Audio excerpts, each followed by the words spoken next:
नमस्कार दोस्तों, स्वागत है आप सभी का द काउंसिल आईएएस के इस ऑनलाइन प्लेटफॉर्म पर। डेली करंट अफेयर की क्लास आपकी शुरू हो गई है, तो आप लोग जल्द से जुड़ जाएं। और यह क्लास जो है यूपीएससी, यूपी पीसीएस और अदर स्टेट पीसीएस के साथ साथ अन्य प्रतियोगी परीक्षाओं के लिए इम्पोर्टेंट है। तो आप लोग जल्द से जुड़ जाएं और प्लीज वीडियो को शेयर भी कर दें अपने मित्रों को, कमेंट करते रहें आप।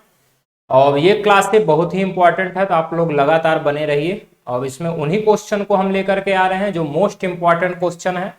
इस कारण हमने इसका नाम दिया है एमआईक्यू, यानी मोस्ट इंपॉर्टेंट क्वेश्चन की सीरीज है।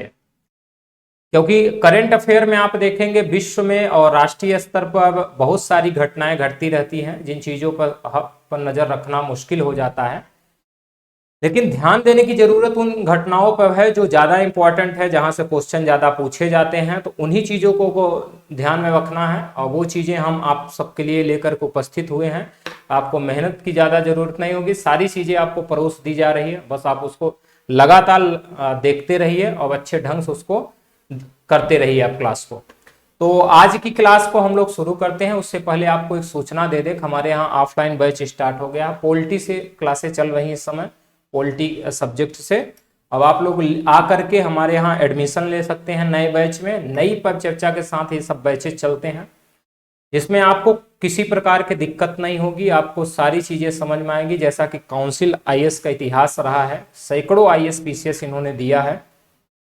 और इस संस्थान अब भी अपने जो है वादों को लेकर के, अपने उस जो है कि जिस लिए जानी गई है, उनको लेकर के आज भी ये लगी हुई है। और आपके लिए लगातार प्रयास हम लोग कर रहे हैं। तो आप लोग आकर के एडमिशन ले सकते हैं और अपने लक्ष्य को सार्थक कर सकते हैं। तो शुरू करते हैं आज की क्लास का। जो हमारा पहला क्वेश्चन है आपकी स्क्रीन पे दिख रहा है। ये कह रहा है कि हाल ही में चर्चित प्रसारण या ब्रॉडकास्ट सेवा पोर्टल, ये जो है कि दिखाई दे रहा है कि संदर्भ निम्नलिखित कथनों पर, ये 2 बार 3 आपको शामिल हो गया है। तो थोड़ा सा आपको ध्यान देना है कि ये प्रसारण ब्रॉडकास्ट सेवा पोर्टल के बारे में बात चल रही है। ये जो है कि आपको 3 बार दिखाई दे रहा है वो तो कॉपी में, तो उसको आप एक ही समझिएगा कि प्रसारण ब्रॉडकास्ट सेवा पोर्टल के संदर्भ में निम्नलिखित कथनों पर विचार कीजिए। और पहला है कि इसे सूचना और प्रसारण मंत्रालय द्वारा लॉन्च किया गया है। और दूसरा है कि यह एक 360 डिग्री डिजिटल सॉल्यूशन प्रस्तुत करता है। 2 आपको कथन दिए गए हैं। यह एक 360 डिग्री डिजिटल सॉल्यूशन प्रस्तुत करता है। 2 कथन दिए गए। अब पूछ किसके बारे में रहा है? प्रसारण पॉडकास्ट सेवा पोर्टल के बारे में।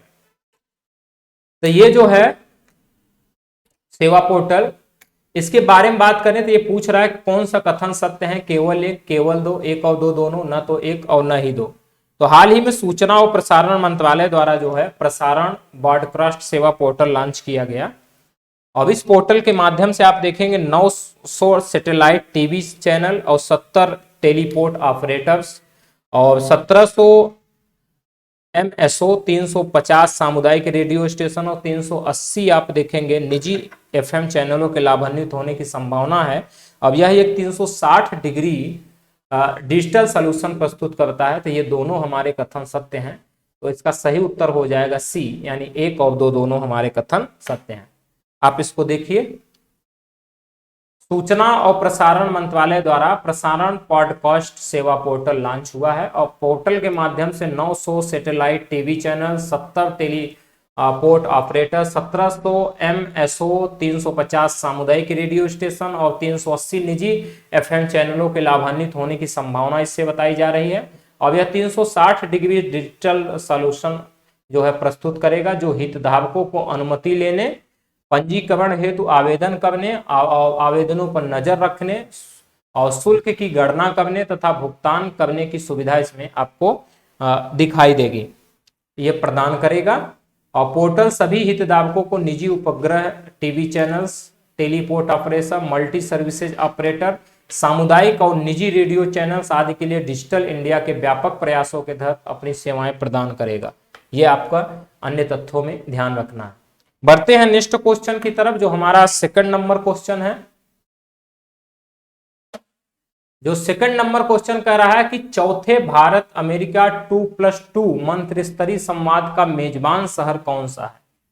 तो यह कह रहा है कि चौथे भारत अमेरिकी 2+2 मंत्री स्तरीय संवाद का मेजबान शहर कौन है। ऑप्शन है वाशिंगटन, बी है नई दिल्ली, सी है न्यूयॉर्क और डी है गुजरात। तो आपको बता दें कि हाल ही में रक्षा मंत्री राजनाथ सिंह ने अपनी 5 दिवसीय अमेरिकी यात्रा में गए हैं। अब इस अमेरिकी यात्रा के तहत वाशिंगटन डीसी ये पहुंचे हैं। और इस यात्रा में भारत अमेरिका जो है 2+2 वार्ता जो है मंत्री स्तरीय संवाद होगा। अब इसका आयोजन जो किया जा रहा है वाशिंगटन में हो रहा है, मेजबानी वाशिंगटन शहर कर रहा है। तो इस तरह से इसका सही उत्तर आपको ए दिखेगा। और 2+2 संवाद में रक्षा मंत्री राजनाथ सिंह हैं ही, साथ में विदेश मंत्री एस जयशंकर और उनके संबंधित अमेरिकी समकक्ष के बीच ये बैठक होगी। जैसा कि इसमें लिखा है 2+2 2 यानी 2 लोग यहाँ भारत के होंगे, 2 अमेरिका के लोग होंगे और भारत अमेरिका के बीच हो रहा है। तो 2 लोग जो भारत से गए हैं, एक रक्षा मंत्री आपको राजनाथ सिंह दिखेंगे और एक आपको विदेश मंत्री एस जयशंकर दिखेंगे। ये 2 लोग भारत की तरफ से हैं। इसी तरह जो है कि अमेरिका के रक्षा मंत्री और अमेरिका के जो विदेश मंत्री होंगे वो लोग वहां भाग लेंगे। तो 2+2 वार्ता इसको बोलते हैं, जो भारत अमेरिका के बीच आयोजित हो रही है। ये कहां पर आयोजित हो रही है इस बार, तो ये वाशिंगटन में हो रहा है। तो मेजबानी शहर कौन सा कर रहा है, वाशिंगटन कर रहा है। तो इसका सही उत्तर आपको मिल गया ए। देखिए आप, जैसा कि हमने बताया कि रक्षा मंत्री राजनाथ सिंह अपनी 5 दिवसीय अमेरिकी यात्रा के तहत वाशिंगटन डीसी पहुंचे हैं और यात्रा में भारत अमेरिकी 2+2 मंत्री स्तर वार्ता भी आयोजित की जाएगी इसमें। और 2+2 संवाद में रक्षा मंत्री राजनाथ सिंह और विदेश मंत्री एस जयशंकर और उनसे संबंधित अमेरिकी समकक्षों के बीच ये बैठकें शामिल की गई हैं, जैसा कि हमने आपको व्याख्या में अभी बताया हुआ था। नेक्स्ट क्वेश्चन हमारा जो है आज का थर्ड क्वेश्चन, आपको थर्ड क्वेश्चन दो दिख रहा है ये स्क्रीन पर आपको। तो थर्ड क्वेश्चन कह रहा है कि हाल ही में चर्चित माधवपुर मेला किस राज्य में मनाया जाने वाला सांस्कृतिक मेला है। हाल ही में चर्चित माधवपुर मेला किस राज्य में मनाया जाने वाला सांस्कृतिक मेला है। उत्तर प्रदेश, गुजरात, बिहार, छत्तीसगढ़। तो हाल ही में आप देखेंगे राष्ट्रपति रामनाथ कोविंद ने गुजरात के माधवपुर के तटीय गांव में आप देखेंगे 5 दिवसीय सांस्कृतिक मेला, जिसको वार्षिक माधवपुर मेला बोला गया, का आयोजन किया गया, जो है उद्घाटन इन्होंने किया। तो आपको दिख गया कि माधवपुर मेला जो है इसका उद्घाटन राष्ट्रपति ने अभी माधवपुर गुजरात में किया हुआ है। तो ये स्वाभाविक दिख रहा है कि ये माधवपुर मेला आपको गुजरात में नजर आता हुआ दिख रहा है कि ये जो है किस राज्य में मनाया जाता है, तो गुजरात में मनाया जाता है। और माधवपुर अगर मेला की बात करें तो माधव से संबंधित आप अगर जैसे शब्द आता है तो आप समझ सकते हैं कि इसमें भगवान कृष्ण की बात चल रही है, माधव उन्हीं को बोला जाता है। तो इस मेला में आप देखोगे रुक्मणी के साथ भगवान कृष्ण के विवाह का जश्न मनाया जाता है। रुक्मणी के साथ जब भगवान कृष्ण की शादी होती है तो उनके साथ जो जश्न है, जो विवाह का जश्न है, वही इस मेले में आयोजित किया जाता है। और इसी तरह के कार्यक्रम पूरे गुजरात और पूर्वोत्तर राज्यों में आयोजित किए जा रहे हैं। तो ये मुख्यतः आपको माधवपुर मेला जो है आपको गुजरात में दिखाई देगा। तो इसका सही उत्तर हो जाएगा बी यानी गुजरात। देखिए आप, तो राष्ट्रपति रामनाथ कोविंद ने गुजरात के माधवपुर के तटीय गांव में 5 दिवसीय सांस्कृतिक मेले यानी वार्षिक माधवपुर मेले का आयोजन किया है, उद्घाटन किया है इन्होंने। और मेला रुक्मणी ये जो मेला है ये रुक्मणी के साथ भगवान कृष्ण के विवाह का जश्न है। और 2018 से केंद्रीय संस्कृति मंत्रालय के सहयोग से गुजरात सरकार ने मेले के दौरान कार्यक्रमों का आयोजन भी इसमें शुरू कर दिया है। और इस तरह से जैसे हमने बताया कि गुजरात सहित अन्य प्रदेशों में भी इसका आयोजन किया जा रहा है, अन्य क्षेत्रों में भी किया जा रहा है। फिर बढ़ते हैं नेक्स्ट क्वेश्चन की तरफ, जो हमारा 4 नंबर क्वेश्चन है। ये कह रहा है कि हाल ही में पाकिस्तान के 23वें प्रधानमंत्री के रूप में किसे चुना गया। हाल ही में पाकिस्तान के 23वें प्रधानमंत्री के रूप में किसे चुना गया। ऑप्शन है नवाज शरीफ, बी है शहबाज शरीफ, सी है इमरान खान और डी है इनमें से कोई नहीं। तो आपको बता दें कि हाल ही में आप देखोगे जो वर्तमान प्रधानमंत्री अभी पाकिस्तान के थे, जो 22वें प्रधानमंत्री माने गए थे इमरान खान, उनके पर जो है कि वहां के संसद में अविश्वास प्रस्ताव लाया गया और अविश्वास प्रस्ताव वो पास भी हो गया। लोग उनसे जो है कि विश्वास उनमें नहीं रहा इमरान खान में, जिस कारण इमरान खान जो है सरकार के यानी प्रधानमंत्री के पद से उनको हटना पड़ा। और उसके बाद आप देखेंगे तो 23वें प्रधानमंत्री शहबाज शरीफ बनाए गए।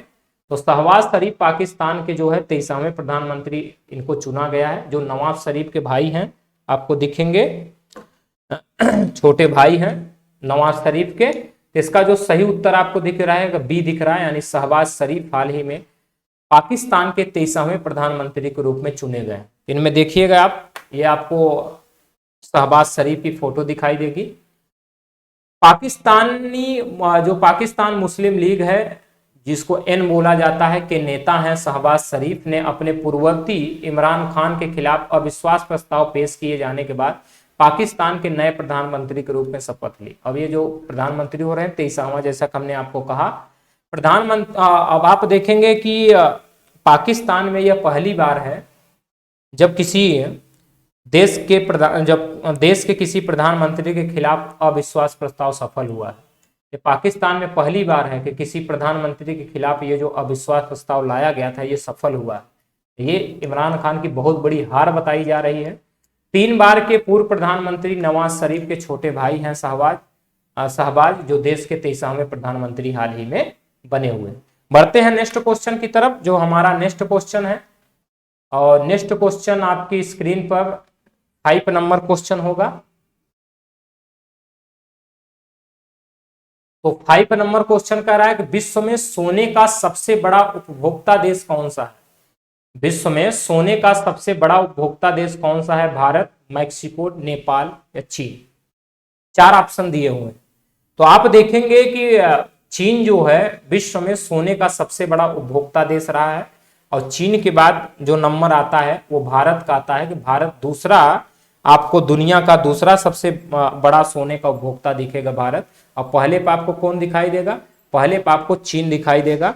तो इसका सही उत्तर आपको मिल जाएगा डी, क्योंकि ये सोने का सबसे बड़ा उपभोक्ता देश की बात पूछ रहा है, तो ये चीन इसका सही उत्तर हो जाएगा। देखिए आप, चीन के बाद भारत दुनिया का दूसरा सबसे बड़ा सोने का उपभोक्ता है, तो चीन पहले पे दिख रहा है, दूसरे पर भारत दिखेगा आपको। अब उच्च मांग के कारण आप देखेंगे, सोने के उच्च मांग के कारण 2021-22 के वित्तीय वर्ष के दौरान भारत का सोने का जो आयात हुआ है, जो सोने को मंगाया गया है भारत में, 33.34% से बढ़कर के 46.14 बिलियन हो गया है। अभी जो आयात हमारा चलता था 33.34%, वो बढ़कर के 46.14 बिलियन के करीब में चला गया है। और पिछले वित्त वर्ष में आप देखेंगे सोने का आयात 34.62 अरब रुपए था, इस बार देख रहे हैं 46 पहुंचा हुआ है। पिछले वर्ष के दौरान सोने के आयात में वृद्धि ने व्यापार घाटे को बढ़ा करके 192.41 बिलियन डॉलर करने में योगदान दिया, जो कि 2020 और 21 में 102.62 बिलियन डॉलर आपको दिखाई देगा। तो इस तरह से आज की क्लास में हमने 5 क्वेश्चन को लिया हुआ है, जो मोस्ट इंपॉर्टेंट क्वेश्चन की सीरीज चल रही है उसमें 5 क्वेश्चन आज। और मिलते हैं नेक्स्ट क्लास में नई चीजों को लेकर के। अब आपके लिए जो मोस्ट इंपॉर्टेंट चीजें हैं उन्हीं को लेकर के हम मिलते हैं। आप सफल हों इसी शुभकामनाओं के साथ। Thank you.